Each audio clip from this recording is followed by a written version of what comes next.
maybe, just maybe, I might even tell myself for once, because I really am not good at this, maybe I'm even a little bit proud. This is Iman Gadzhi. You might know him as the agency guy, the education reformer, maybe the CEO, or you might remember the NFT club founder. I just call him the cultural parasite. Iman Gadzhi grew up in Dagestan, Russia, and he had a rough childhood. He grew up without a father, and Iman Gadzhi really leans into that in his content. He did have a hard time until he was a teenager, until his mom got remarried. She would remarry a very wealthy British man. I'm not talking about just someone who's got a little bit of money, he's got a nice steady job. We're talking Scrooge McDuck type rich. If you're poor and struggling in Russia, how are you going to immigrate to the UK and be able to afford it without it? Beyond that, they moved into Knightsbridge, one of the richest neighborhoods, not only in London, but of the entire world. Not only did Iman Gadzhi move to a nice neighborhood, he attended private school that cost tens of thousands of dollars per year. He went to one of the most prestigious schools in all of London. A school that 99% of us watching this video could not afford to go to. In 2015, Iman Gadzhi started to feel discontented at school. Because Gadzhi didn't like formal education, he decided to drop out at 17 to go support his mom financially. Well, this doesn't exactly make sense because he was in private school, which cost tens of thousands of dollars to attend. He's in one of the richest neighborhoods in the world. His mom at this point would be loaded. He claimed to really get his first entrepreneurial touch by flipping Instagram theme pages and making some money on that. And he claimed to sell fitness packages in his community because apparently he was a pretty fit guy at the time, and he claimed to make tens of thousands of dollars doing that. Now, did he make that much money? Probably not. Did he make money doing that at all? He probably did. That's one of the things about me. Whenever I think these guys actually make some money, I'll be quick to tell you, hey, I think there's some truth or there's some merit to it. And yeah, I definitely think that Iman Gadzhi could have made some money flipping Instagram pages, but tens of thousands of dollars, let's be real, no.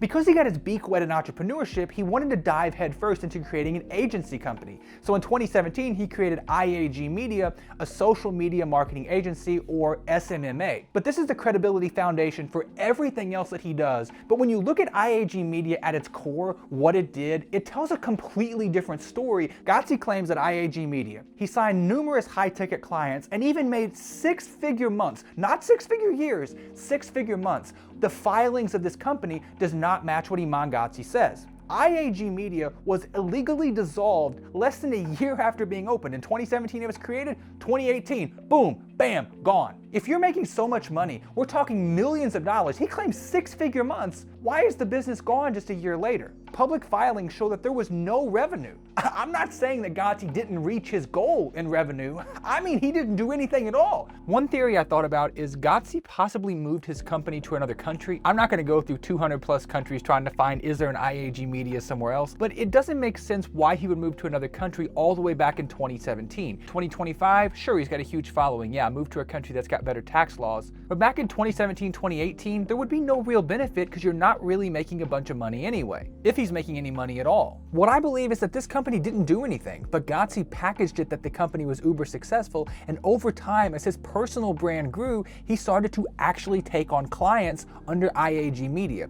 People likely believed that this company was extremely successful, when in reality, it wasn't. It didn't do anything, it was just an appearance of success. That is my opinion, but when you look at the facts, that's what makes the most sense. When the company was dissolved in 2018, he pivoted straight into teaching. In today's video, we're going to be talking about the best social media marketing niches in 2019. Course selling was really taking off. We hadn't got to the peak yet of every other post on Instagram being, I'm in Miami, I make $1 million this month. And Gadzhi started out pretty humbly. He started with PDFs. I want to share this short clip of Gadzhi showing one of his PDFs. And if you follow my step-by-step approach, it's like having a slot machine where you get unlimited spins.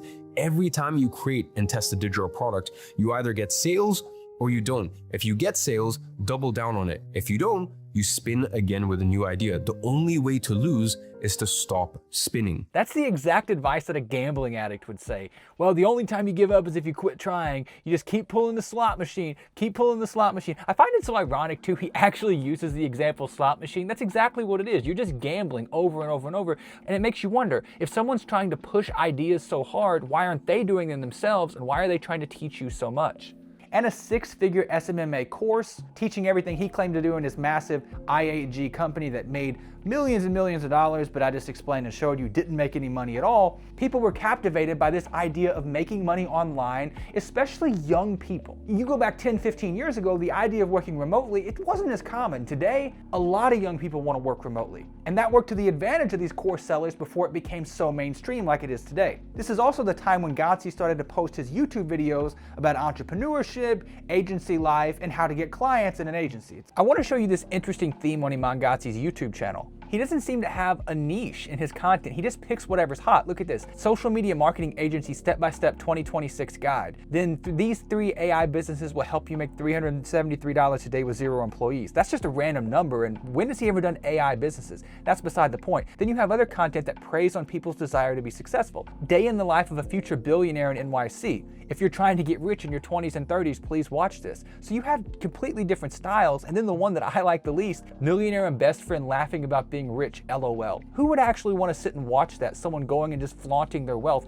It's abundantly clear to me that his content isn't designed to actually help you do anything, but try to surface level cover anything he possibly can that's trending. But this is the point Gadzhi realizes: you can make more money selling a course than you can running an agency. There's one thing that sticks out that, in my opinion, is the biggest reason he's successful. It's not the bling, it's not the quality of the production, it's not the money that he has. It's 2 words: stage presence. If you can get on stage and present yourself well, if you can speak well, you will be successful selling anything. I want to take 1 second and say, guys, if you could please leave a like on my video, subscribe to my channel. I get a bunch of people wanting to put sponsors and ads in my video. I've not done any of that because I want to stay loyal to my viewers and my audience. So please, if you could just do that for just 1 second, I'd greatly appreciate it. He noticed quickly that his SMMA program was the moneymaker, so he really focused all of his energy on that. In 2019, he made a big pivot all the way into it, launching his Grow Your Agency program, which ended up releasing his Agency Navigator, becoming his flagship course in SMMA teaching. He went really hard on YouTube with cinematic self-made millionaire vibes. This is when he shifted from just making videos to being a flexer online. He's got the cars, he's got the jewelry, he's got the lifestyle. If you have any common sense, you can look and say, oh, that guy's just full of shit. But he realized something that's very important if you want to build a following on social media. You need to have a specific target demographic. So many people that make videos, they want to target just a general, they want to target everybody. You can't do that. You need to focus on a specific group of people. Well, what's popular in the culture right now? Andrew Tate. Escape the matrix, build your own life. So what does he do? He creates a mentor-like persona for young men seeking to escape. Whether it's escape the matrix, it's to escape their own life, to escape the 9 to 5. At this point, almost all of Gadzhi's revenue comes from teaching SMMA, not actually running one. The big reason why it works so well, in 2019, SMMA was the trend. The Grow Your Agency program, it became a cash cow for Gadzhi. Just 2 years later in 2021, SMMA was fading out. Things only stay popular for such a short time. It's like a flame. It's here, it's out. And in 2021, SMMA was out. At least it was moved to the back burner. What's in? SaaS, software as a service. The goal at the beginning of the year was actually to shut down all of my companies except for my software company, Agency Flow. I closed down my agency. But hold on a second. Why would you shut down an agency that, according to Gadzhi, is making 6 figures per month to pursue SaaS? You can do them both at the same time. Unless it is, of course, you don't actually have any money or any clients there in the first place, so you're just shutting down something that isn't doing anything anyway. Beyond that, why would you simply not outsource your agency to someone else, since it's a cash cow making 6 figures per month like he claims, hire all the people to do the operations, and make money passively? It doesn't make any sense because it's not true. But wait a second, he said the business was shut down to pursue SaaS. The business was administratively closed years ago, so he's not shutting anything down. Gadzhi would release Agency Flow, a software for agency owners, which he claimed to be the next evolution in his business success. And it's definitely an evolution. It's an evolution in what's trending. The product did have some success, I'm gonna give credit for that, but it wasn't this revolutionary product. It's really just tied to Gadzhi's brand, which is pretty large at this time with his SMMA and his growing YouTube and social media presence. It didn't do anything special to really stand out. Critics were pretty strong about the Agency Flow program. You can see here someone say Agency Flow is useless. 771 comments at this moment, but no comment from Iman. If you have people outright saying it's useless when you're sharing it on YouTube for free,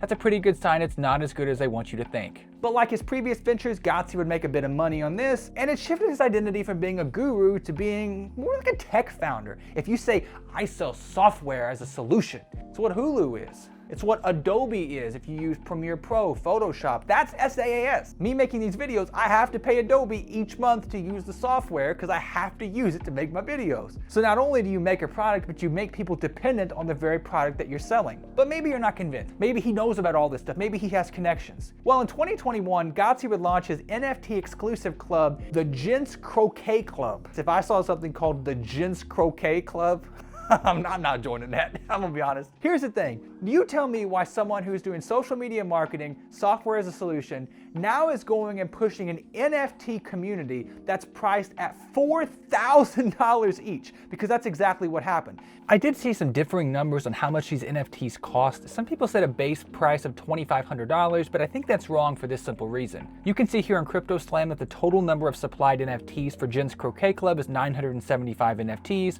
If you look at Iman Gadzhi's personal Instagram page, he says 4.5 million sold out in blistering speed. If you take 4.5 million divided by 975 for the number of NFTs, it comes out to roughly $4,615. So I'm actually giving him the benefit of the doubt doing this math, saying only $4,000. But just know it's anywhere from $2,500 to $4,615. You buy one of these $4,000 NFTs and you get promised an exclusive club, concierge service, events, a private community, network of elite entrepreneurs, because yeah, buying an NFT makes you elite. It just makes you a dumbass. And lifetime benefits tied to NFT ownership, which they found out fairly quickly after that is pretty much just a big bowl of regret. Gadzhi got into this not because NFTs had long-term potential. Now there's some people that's gonna comment, they might still boo, I'm holding an NFT. They're stupid, bro. If you wanna look at a picture online, look at a picture. I don't need to go and buy a $4,000 NFT. I bought 3 Bored Apes because look, the NFT community just is some of the least intelligent people on earth. I've literally posted like Binance sell orders and stuff like that, like me making millions off certain coins. Like I could post all this, but like, oh yeah, but you don't have a Bored Ape. So I was like, all right, fuck you guys, I'll just buy 3. So how much did you pay? 1.2. But NFTs were at a peak all-time high. It's clear he's just trend riding. He's the definition of a grifter. He only wants to sell what's hot because what's hot is what sells. Let's look inside the Gents Croquet Club. I'm sorry, I can't say that seriously. Customers said that the utility was weak and inconsistent. The concierge was low quality, the events were sparse and just underwhelming. And the biggest thing is Gadzhi wasn't actually really in the program at all, and a lot of the customers felt like they didn't get what they signed up for. Then Gadzhi decided to go, and perhaps one of the biggest backstabs I ever seen. If I bought this program and he did this, I'd be pissed. He opened the club up to the public, destroying the NFT value. But these people paid $4,000, sometimes more than that by the way, to join this NFT community just for Gadzhi to turn around and make it available to the public for free. You can't tell me that's not a scam. But look, that's just my opinion obviously. This is probably the most damaging move to Gadzhi's reputation. Now I want to push back on that for a second because guys, I always try to give a comprehensive view of these people when I cover them on my channel. Yes, I'm critical. Yes, I'm exposing them. Gadzhi has done some really good things in the world. He's built 5 schools in Nepal.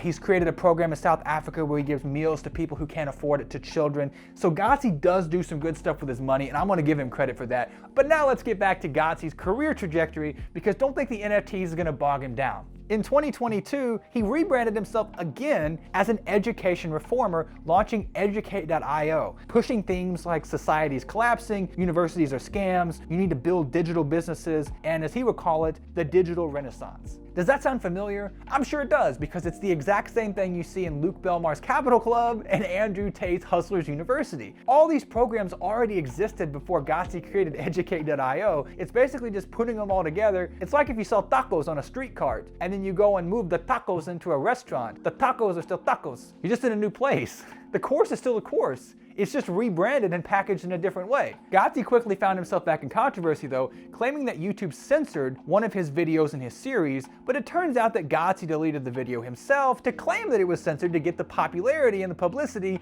of YouTube censorship, further pushing this idea of you need to escape the matrix. I don't see how people didn't see through that originally, because why would YouTube take a video down about society collapsing, or universities being scams, or needing to build digital businesses, or the digital renaissance? So now the trend has shifted shifted from him being an agency owner to being an SMMA guru, to him being an SaaS guru, to him being an NFT guru, to now him being an education revolutionary who's going to teach you how to escape the matrix. It seems like Iman Gadzhi must just be the handyman of the internet because he just knows how to do everything. He's not stopping there because he would then go in 2023, 2024 and buy consulting.com. Now he calls himself the CEO and frames it as a major business acquisition, but there's no concrete information on how much the sale was for, which logically makes it seem like it's less than Gadzhi would want you to think, because if it was a good sale price, he'd be quick to say, yeah, I paid $10 million for that. No, you didn't, because if you did, you would have flaunted it and told us. And I couldn't find any evidence of a large staff, operations, or enterprise level consulting, so it's more likely that this is a purchase for brand credibility. In 2024-2025, Gadzhi would continue this trend of buying in businesses. I made a very, very large investment to become co-owner in WAP. Where you could go and sell a course and you can get people on there and sign up for a community. And Gadzhi's now a co-owner. Now he doesn't own the whole company, but he frames it as an investment and leadership role. Like in the last company, the equity percentage is undisclosed. Because of that, it's likely really small, maybe 10%, probably less, because remember, if it's high, like 40, 50%, he's gonna go scream that on the front page. Now I wanna say something, WAP is a successful company. Gadzhi and WAP are perfect partners for each other. So it makes sense. It's not Gadzhi coming in and saying, oh, I'm a big dog, I want to join, I'm buying some of the company. Gadzhi's simply a great public-facing brand. WAP doesn't really have that yet. Iman Gadzhi gets money from this, WAP gets a public-facing brand. Gadzhi isn't building this platform at all, he's essentially just promoting it. It's kind of like how you have a musician who goes and sings a song, but they're not actually the one who made the song, they're just the figurehead who sings the song. Going from the beginning all the way to today. He would flip Instagram pages, drop out of school, create an agency that he claims made money that didn't, then he would sell courses, social media marketing agency courses, then he would double down making more SMMA programs, then when that faded out, he would move to SaaS, software as a solution, and when that faded out, he would go to NFTs, and when NFTs faded out, he would go to educate.io because the popular trend was escape the matrix, Andrew Tate, and when that started to fade out, he went and bought consulting.com because it was a dying brand and it helped push him up, and now he's went and bought WAP. There's other things that Gadzhi's done in there as well. He tried to start a clothing line, that didn't go anywhere. Gadzhi has made a lot of money. I'm not gonna sit here and say like, oh, everything he's made is fake, but he doesn't make it by doing the things that he claims to have done. He's made it by teaching you to do the things that he says he did. At the end of the day, Iman Gadzhi doesn't build companies, he builds identities. He adopts whatever is hottest, sells the products that are around it, and then discards it like an old costume while presenting himself as a visionary entrepreneur. Iman Gadzhi is an expert in one thing, knowing how to have good stage presence and convince people anything he says is true. I wouldn't say he's a bad guy per se, but I would say he's dishonest. And it's up to you to determine how you take that. Thank you guys so much for watching this video. If you could please leave a like on it, I'd appreciate that so much. It's been a slow grind the last few weeks on YouTube, man. We've really slowed down, but I'd really appreciate that support. I'll see you guys in the future.